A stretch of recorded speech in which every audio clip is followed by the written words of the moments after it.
કેમ છો વિદ્યાર્થી મિત્રો? ફરીથી આપણે બાર સાયન્સના ચેપ્ટર 2 માટે મળીએ છીએ. થિયરીને થોડીક આગળ ધપાવીએ. હવે આપણું થોડું જ બાકી છે. બાર સાયન્સનું બીજું ચેપ્ટર છે આપણું સ્થિત વિદ્યુત સ્થિતિમાન અને કેપેસિટન્સ. આ બીજો શબ્દ જે તમને વંચાય છે ને કેપેસિટન્સ, તેના અંગેનો મુદ્દો આજે આપણે સ્ટાર્ટ કરી રહ્યા છીએ. તો આપણે ઘણી વખત નામ સાંભળ્યું છે કે કેપેસિટર શામાં હોય? તો આપણને ખબર છે કે ઇલેક્ટ્રોનિક સાધનોમાં કેપેસિટરનો ઉપયોગ કરવામાં આવે છે. બરાબર? કે ભાઈ કેપેસિટર બગડી જાય તો સાધન યોગ્ય રીતે કામ નહીં કરી શકે. તો એટલું તો આપણને ખબર છે કે કઈ ઉર્જાનો સંગ્રહ કરે છે. પણ હકીકતમાં એ શું છે તેની ચર્ચા આપણે કરીશું. તો શરૂઆત કરીશું વિદ્યાર્થી મિત્રો કેપેસિટરથી. બરાબર? કેપેસિટર એકબીજાથી અલગ રાખેલા બે સુવાહકોનું તંત્ર છે. સુવાહક એટલે જે વાહકતા ધરાવે છે તે. ફરીથી કેપેસિટર એ એકબીજાથી અલગ રાખેલા બે સુવાહકોથી રચાતું તંત્ર છે. એકબીજાથી અલગ કરેલા યાદચ્છિક આકારની યાદચ્છિક કદવાળા સુવાહકોનું બનેલું તંત્ર એટલે કેપેસિટર. બરાબર? એ ગોળાકાર હોઈ શકે, સમાંતર હોઈ શકે. આપણે સમાંતર પ્લેટ કેપેસિટર ભણવાના છે, પણ આપણને ખબર હોવી જોઈએ કે કેપેસિટર એ ગમે તે આકારનું હોઈ શકે. બરાબર? એ પોતે વિદ્યુતબળ સંગ્રહ કરવાની ક્ષમતા ધરાવે છે, એટલે એને ગુજરાતીમાં સંઘરક તરીકે પણ ઓળખવામાં આવે છે. આકૃતિમાં આવા સુવાહકોનું તંત્ર દર્શાવ્યું છે, જેના પરના વિદ્યુતભારો અનુક્રમિક Q અને -Q છે. અહીં આપણે દેખાય છે કે આના પર ધન વીજભાર છે અને આની પર ઋણ વીજભાર છે. સુવાહક 1, સુવાહક 2, વિદ્યુત સ્થિતિમાન V1, વિદ્યુત સ્થિતિમાન V2. આની પર જેટલો ધન છે આની પર એટલો જ ઋણ છે. બરાબર છે? એટલે વ્યાખ્યા પ્રમાણે એકબીજાની પાસે રાખેલા, અલગ કરેલા યાદચ્છિક આકાર અને યાદચ્છિક કદના સુવાહકોનું તંત્ર એટલે કેપેસિટર. મિત્રો, બે જે સુવાહક છે એમાંનો એક અનંત અંતરે હોય તો બીજાનો પણ આપણે અભ્યાસ કરી શકીએ. અને માની લો કે તમારે એને ચાર્જ કરવું છે સુવાહકને, તો તમે બાહ્ય બેટરીનો પણ ઉપયોગ કરી શકો છો. એટલે કે બે સુવાહકોને બેટરીના ટર્મિનલ સાથે જોડવામાં આવે તો પણ એની વિદ્યુતભારિત કરી શકાય છે. બરાબર છે? ટૂંકમાં અહીંયા આકૃતિમાં આપણે દેખાય છે કે એક પરના પ્લસ કે વિદ્યુતભારને કારણે સ્થિતિમાન V1 છે અને બીજાને કારણે સ્થિતિમાન V2 છે. હવે આપણને ખબર છે E kQ/r². એટલે E ચલે છે Q. જેનો વિદ્યુતભાર હશે વધારે તેનું ક્ષેત્ર પણ પ્રબળ રહેવાનું ને. બરાબર? હવે માની લઈએ આપણે કે મારી પાસે એક એવો ગોળો છે કે જેની પર કોઈ વિદ્યુતભાર નથી અને મારે એને વિદ્યુતભારિત કરવો છે. તો શું કરવું જોઈએ? તો સૌથી પહેલા તો એ ગોળો જે અલગ કરેલો છે તેના પર હું ધન વિદ્યુતભાર મૂકતા જાઉં છું. ધન વિદ્યુતભાર મૂકતી જઈશ એટલે ક્ષેત્ર વધતું જશે. હવે આપણે પ્રશ્ન થાય ક્ષેત્ર કેટલું વધવું જોઈએ? તો વિદ્યાર્થી મિત્રો, ક્ષેત્ર અમુક મૂલ્ય સુધી વધશે અને પછી એ શું કરશે? એ ક્ષેત્રને કારણે વધારાનો વિદ્યુતભાર લીક થવા માંડશે ગોળા પરથી અને એ શું કરશે? હવાના કણનું આયનીકરણ સ્ટાર્ટ કરી દેશે. એટલે ગોળા પર જે કેપેસિટી છે એટલો વિદ્યુતભાર માંડશે, પણ વધારાનો વિદ્યુતભાર ગોળા પર રહી શકતો નથી, એટલે વિદ્યુતભાર લીક થાય છે. એટલે કે હવાના કણોનું આયનીકરણ થાય છે. એટલે જે મહત્તમ વિદ્યુત ક્ષેત્ર સુધી આ પ્રક્રિયા ચાલુ રહે છે, એટલે જે લિમિટ છે ક્ષેત્રની, વિદ્યુત ક્ષેત્રના મૂલ્યની, એને આપણે ડાઇલેક્ટ્રિક સ્ટ્રેન્થ તરીકે પણ ઓળખીએ છીએ. બરાબર? હવે આપણે કેપેસિટન્સના મુદ્દા પર આવીશું. આપણને એટલો ખ્યાલ આવી ગયો છે કે જેનો વિદ્યુતભાર વધુ તેનું ક્ષેત્ર વધુ, અને ક્ષેત્ર વધુ એટલે બળ વધુ. બરાબર? તો એના આધારે હું એક બીજી વ્યાખ્યા આપું છું. કોઈ પણ કેપેસિટર પરનો વિદ્યુતભાર અને તેના વિદ્યુત સ્થિતિમાનનો કોઈ પણ સમયે અચળ રહે છે જેને કેપેસિટન્સ C તરીકે ઓળખવામાં આવે છે. C = Q/V. બરાબર છે. કોઈ પણ સમયે તમે કેપેસિટર પરના વિદ્યુતભાર અને વિદ્યુત સ્થિતિમાનના તફાવતનો ગુણોત્તર લો તો તે અચળ જ રહેવાનો છે. સમજો બરાબર. V = Q/I. એટલે V ચલે છે Q. વિદ્યુતભાર વધશે તો ક્ષેત્ર પણ વધશે ને વિદ્યુતભાર વધશે તો વિદ્યુત સ્થિતિમાન પણ વધવાનું છે. એટલે આ વધશે એટલે આ વધવાનું છે. આ 1 હોય આ 2 હોય. આ 2 હોય આ 4 થાય. આ 3 હોય આ 6 થાય. તો C તો હંમેશા અચળ છે 1/2. આ એક એક્ઝામ્પલ આપું છું. ખ્યાલ આવે છે? તો કોઈ પણ સમયે તમે Q ને V નો ગુણોત્તર લેશો તો આ ગુણોત્તર અચળ રહેશે જેને આપણે કહીશું કેપેસિટરનું કેપેસિટન્સ C. બરાબર. હવે તમને ખબર છે કે કેપેસિટરનો કેપેસિટન્સ તો એકમ છે ફેરેડે. ફેરેડે નામના વૈજ્ઞાનિકના માનમાં એને ફેરેડે તરીકે ઓળખવામાં આવે છે જેની સંજ્ઞા છે F. એટલે આનો એકમ F છે અને બીજો એકમ છે વિદ્યુતભારનો એકમ કુલમ, આનો એકમ વોલ્ટ. બરાબર છે. એટલે 1 ફેરેડે બરાબર 1 કુલમ પર વોલ્ટ આપણે કહીએ તો એમાં ખોટું નથી. બરાબર. હવે કેપેસિટર જે છે એનું કેપેસિટન્સ કેટલીક બાબત પર આધાર રાખે છે મિત્રો અને કેટલીક બાબત પર આધાર રાખતી નથી. તો કઈ બાબત પર આધાર રાખે છે અને કઈ બાબત પર નહીં તેની જાણકારી જોઈએ. તો કેપેસિટરનું કેપેસિટન્સ આટલી બાબત પર આધારિત છે. પહેલું એનો આકાર, એનું માપ અને સુવાહકો વચ્ચેનું અંતર. હમણાં હું તમને સમાંતર પ્લેટ કેપેસિટરનું કેપેસિટન્સ સમજાવીશ એટલે એ તમને સમજાઈ જ જવાનું છે. પણ આટલી બાબતો પર ડિપેન્ડ છે. આકાર, માપ અને સુવાહકો વચ્ચેનું અંતર. આ બંને અલગ કરેલા છે તેની વચ્ચે ચોક્કસ અંતર છે. બરાબર.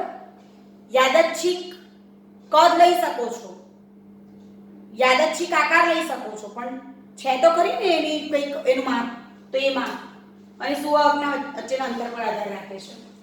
બે સુવાહક વચ્ચે આવેલા ડાઇલેક્ટ્રિકના પ્રકાર. ડાઇલેક્ટ્રિક એટલે અવાહક, જેની અગત્યતા આપણે આગળ શીખી ચૂક્યા છે. તો એના પર આધાર રાખે છે. અને એક કેપેસિટરની નજીક બીજું કેપેસિટર હાજર છે એટલે તંત્રમાં માત્ર એક જ કેપેસિટર છે કે બે છે એના પર પણ આધાર રાખે છે. બરાબર. હવે કોના પર આધાર નથી રાખતી?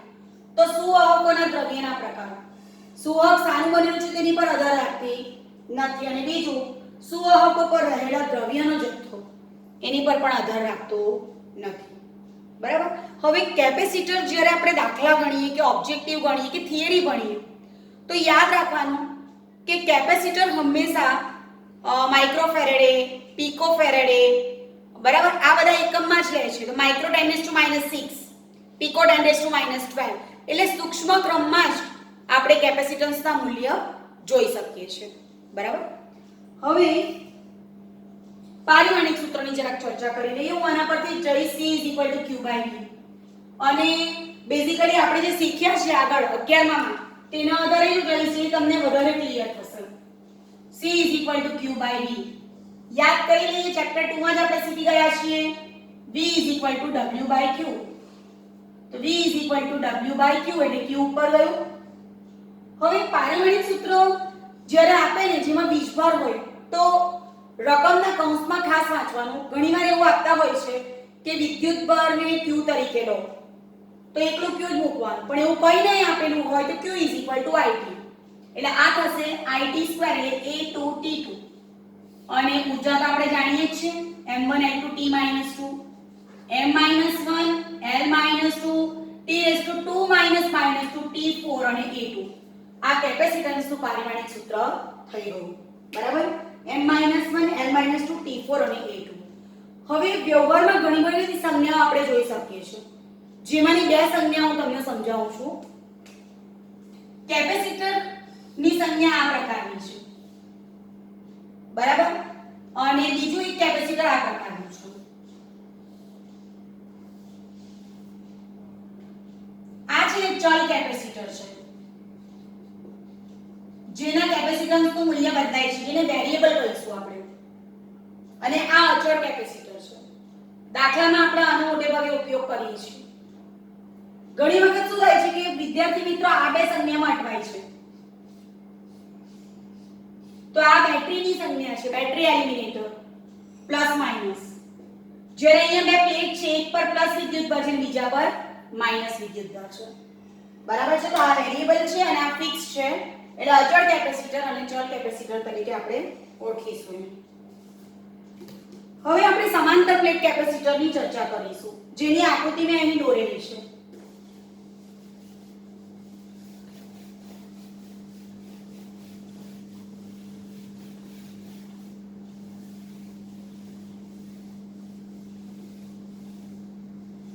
સમાંતર પ્લેટ કેપેસિટર એટલે આપણે આપણી રીતે રેન્ડમલી પસંદગી કરી છે, બે સમાંતર પ્લેટ લીધી છે અને પછી એનો અભ્યાસ કર્યો છે. અને હવે આપણે નક્કી કરીએ કે એનું કેપેસિટન્સ કોની પર આધાર રાખશે. બરાબર. થિયરી ખૂબ જ અગત્યની ગણી શકાય 2 માર્ક્સમાં, એટલે ચેપ્ટર 2 માંથી પૂછાઈ દેવી છે, એટલે જરાક વિશેષ ધ્યાન આપવું જરૂરી છે. સૌથી પહેલા તો આપણને આ આકૃતિમાં બે પ્લેટ દેખાય છે. આ બંને પ્લેટ પરના વિદ્યુતભારો અનુક્રમે +q અને -q છે. બંને પ્લેટ વચ્ચેનું અંતર d જેટલું રાખવામાં આવે છે. આપણે સૌ જાણીએ છીએ કે વિદ્યુત ક્ષેત્રની દિશા ધનથી ઋણ તરફની હોય છે, એટલે વિદ્યુત ક્ષેત્ર આપણને આ રીતે દર્શાવ્યું છે, પ્લસ થી માઈનસ. આ ધન વીજભાર, આ ઋણ વીજભાર અને આ વિદ્યુત ક્ષેત્રની દિશા. આગલા લેક્ચરમાં આપણે જોઈ ગયા છે કે સિગ્મા q/a પૃષ્ઠ વિદ્યુતભાર ઘનતા. તો જેના પર ધન વિદ્યુતભાર હોય સ્વાભાવિક છે કે એના વડે સિગ્મા પ્લસ હશે અને ઋણ વિદ્યુતભાર પ્લેટનું સિગ્મા હશે માઈનસ. તો અહીં ધન વિદ્યુતભાર છે એટલે એની વિદ્યુતભારની પૃષ્ઠ ઘનતા સિગ્મા છે અને અહીં ઋણ વિદ્યુતભાર છે એટલે એની વિદ્યુતભારની પૃષ્ઠ ઘનતા માઈનસ સિગ્મા છે. હવે ધ્યાન રાખવાનું કે બંને પ્લેટ પર વિદ્યુતભાર છે એટલે બંને પ્લેટ વચ્ચેના વિસ્તારમાં પણ ક્ષેત્ર ઉત્પન્ન થશે અને બંને પ્લેટની બહારના વિસ્તારમાં પણ ક્ષેત્ર ઉત્પન્ન થશે. તો આપણા માટે અગત્યનું શું છે, તો બંને પ્લેટની વચ્ચેના વિસ્તારનું ક્ષેત્ર, કારણ કે અહીંયા આપણે એને જોઈ શકીએ છીએ. આકૃતિમાં બે પ્લેટો 1 અને 2 જેના ક્ષેત્રફળ a અને બંને વચ્ચેનું અંતર d છે તેવી દર્શાવી છે. બંને પ્લેટ પરના વીજભારો અનુક્રમે +q અને -q છે અને તેની પૃષ્ઠ વિદ્યુત ઘનતાઓ અનુક્રમે સિગ્મા અને -સિગ્મા છે. વિદ્યુત ક્ષેત્ર ધનથી ઋણ તરફનું હોવાથી આકૃતિમાં વિદ્યુત ક્ષેત્રની દિશા +q થી -q તરફથી દર્શાવી છે. અહીં બે પ્લેટ વચ્ચેનું અંતર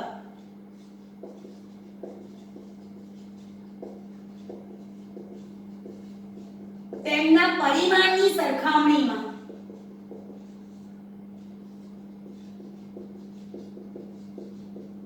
ખૂબ જ નાનું લેવામાં આવે છે. શા માટે નાનું તે આપણે આગળ શીખવાના છીએ. બરાબર છે. ચાલો હવે ગાઉસના પ્રમેય પર આવીએ, જે આપણે ચેપ્ટર 1 માં શીખી ગયેલા. એનું વિધાન લખું છું જેથી કરીને તમને થોડું ખ્યાલ આવી જાય. ગૌસના નિયમ પરથી અનંત વિસ્તારના સમતલીય સમાન વિદ્યુતભાર વિતરણને લીધે વિદ્યુત ક્ષેત્ર E બરાબર σ/2ε0 n અને એમાં આપણે ચર્ચા કરેલી કે આ વિદ્યુત ક્ષેત્ર કોઈ અંતર પર આધારિત નહીં મળે. બરાબર છે. તો આ સૂત્રનો આપણે અહીં ઉપયોગ કરીશું. એટલે પહેલા આપણે પ્લેટ 1 ની વાત કરીશું. તો પ્રથમ પ્લેટ પરના +q વિદ્યુતભારને કારણે તેની ઉપરના વિસ્તારમાં વિદ્યુત ક્ષેત્ર E બરાબર E1 બરાબર σ/2ε0 σ/2ε0 0. બરાબર. આ પહેલું ક્ષેત્ર આપણને મળી ગયું. આ પ્રમાણે આપણે બીજા ક્ષેત્રની વાત કરીએ એટલે આની ઉપરના વિસ્તારનું ક્ષેત્ર sigma upon two epsilon 0 minus sigma upon two epsilon 0 is equal to 0. હવે બીજી પ્લેટના નીચેના વિસ્તારમાં તે જ પ્રમાણે હું આ વાક્ય લખું છું કારણ કે આપણે આખી થિયરી સાબિત કરવાની છે. બીજી પ્લેટના નીચેના વિસ્તારમાં વિદ્યુત ક્ષેત્ર E2 બરાબર sigma upon two epsilon 0 minus sigma upon two epsilon 0 is equal to 0 સમજાય તેવી બાબત છે.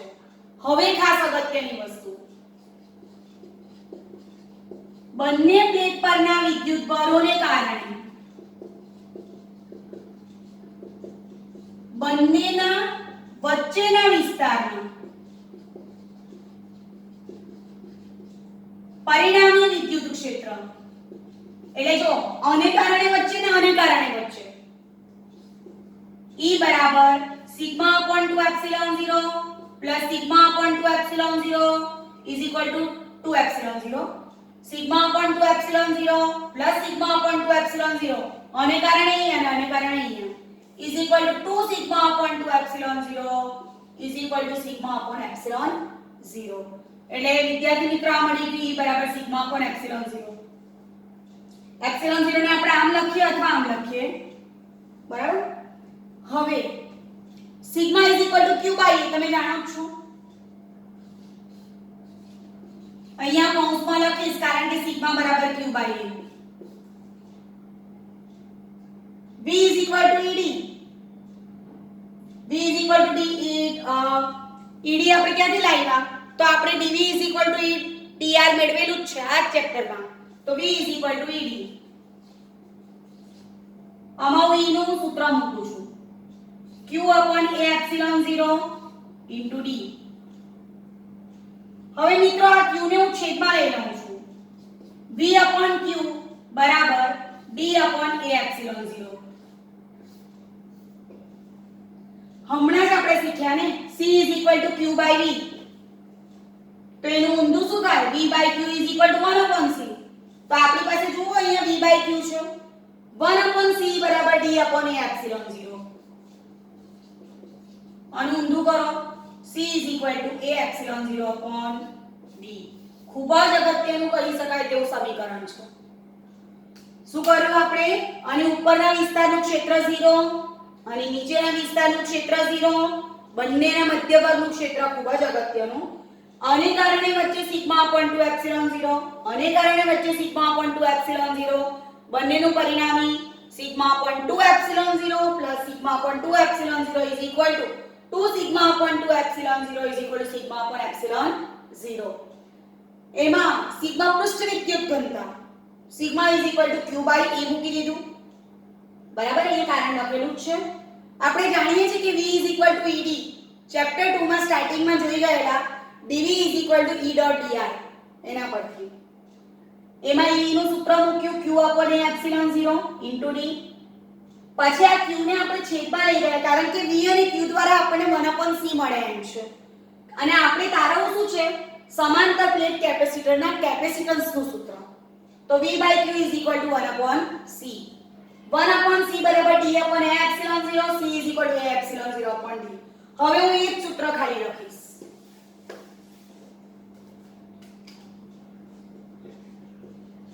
સ્ટાર્ટિંગમાં આપણે ચર્ચા કરી કે બે પ્લેટ વચ્ચેનું અંતર ઓછું રાખવામાં આવે છે.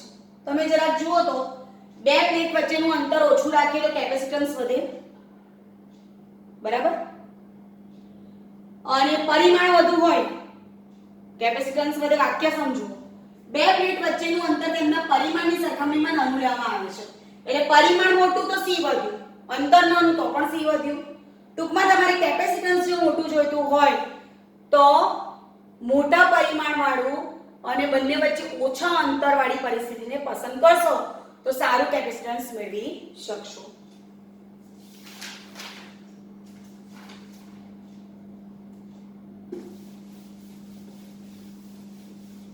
હવે કેપેસિટરના શ્રેણીને સમાંતર જોડાણનું ખાલી ઇન્ટ્રોડક્શન લઉં છું.